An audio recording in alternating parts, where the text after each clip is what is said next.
نحمدہ و نصلی علی رسولہ الکریم اما بعد فاعوذ باللہ من الشیطان الرجیم بسم اللہ الرحمن الرحیم۔ ناظرین اکرام، نبی پاک صلی اللہ علیہ وسلم کا فرمان ہے کہ تم میں سے سب سے بہتر وہ ہے جو خود قرآن سیکھے اور دوسروں کو سکھلائے۔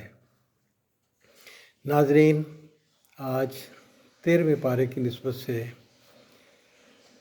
13ویں روزے کی نسبت سے 13ویں پارے کا خلاصہ لے کر جمشید ملی آپ کی خدمت میں حاضر ہے۔ ناظرین اکرام، 13ویں پارے کا آغاز بھی سورہ یوسف سے ہوتا ہے۔ جناب یوسف علیہ السلام جب جیل سے آزاد ہو گئے تو بادشاہ نے جناب یوسف علیہ السلام کو اپنے قریبی مصاحبین میں شامل کر لیا۔ آپ ابتدائی طور پر وزیر خزانہ اور بعد میں عزیز مصر کے منصب پر فائز ہو گئے۔ جناب یوسف علیہ السلام نے زرعی نظام کو بڑی توجہ سے چلایا اور خوشحالی کے 7 سالوں میں مستقبل کے لیے بہترین پلاننگ کی، یہاں تک کہ جب پوری دنیا میں قحط سالی عام ہو گئی تو مصر کی معیشت انتہائی مضبوط اور مستحکم ہو چکی تھی۔ قحط سالی اپنے عروج پر پہنچی تو غلے کے حصول کے لیے دنیا بھر سے قافلے مصر پہنچنے شروع ہو گئے۔ جناب یعقوب علیہ السلام کے بیٹوں نے بھی مصر کا رخ کیا۔ جب وہ عزیز مصر کے محل میں داخل ہوئے تو جناب یوسف علیہ السلام اپنے بھائیوں کو پہچان گئے، جبکہ آپ کے بھائی آپ سے غافل تھے۔ آپ نے باتوں باتوں میں اپنے بھائیوں سے کہا کہ اگلی مرتبہ اپنے چھوٹے بھائی بنیامین کو بھی ساتھ لانا۔ اگر تم اپنے چھوٹے بھائی کو نہ لائے تو تمہیں غلے سے کچھ بھی نہیں ملے گا، اور ساتھ ہی جو پونجی ان کے بھائی غلہ خریدنے کے لیے لائے تھے اس کو بھی اپنے بھائیوں کے سامان میں ڈال دیا۔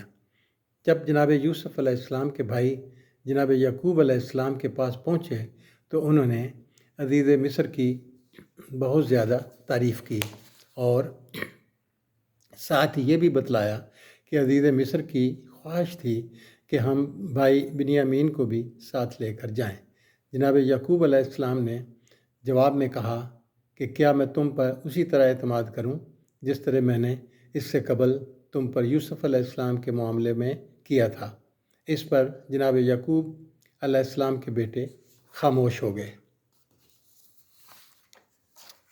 جب سامان کھولا گیا تو اس میں سے غلے کے ساتھ ساتھ پونجی بھی برآمد ہو گئی۔ اس پر یعقوب علیہ السلام کے بیٹوں نے کہا، دیکھیے بابا، عزیز مصر نے تو ہماری پونجی بھی ہمیں دے دی ہے۔ اب جناب یعقوب علیہ السلام نے کہا کہ میں بنیامین کو تمہارے ساتھ اس صورت میں روانہ کروں گا کہ تم اس کی حفاظت کی قسم کھاؤ۔ بیٹوں نے جناب یعقوب علیہ السلام کے سامنے حلف دیا تو جناب یعقوب علیہ السلام نے اپنے بیٹوں کو نصیحت کی کہ جب مصر میں داخلے کا وقت آئے تو علیحدہ علیحدہ دروازوں سے داخل ہونا۔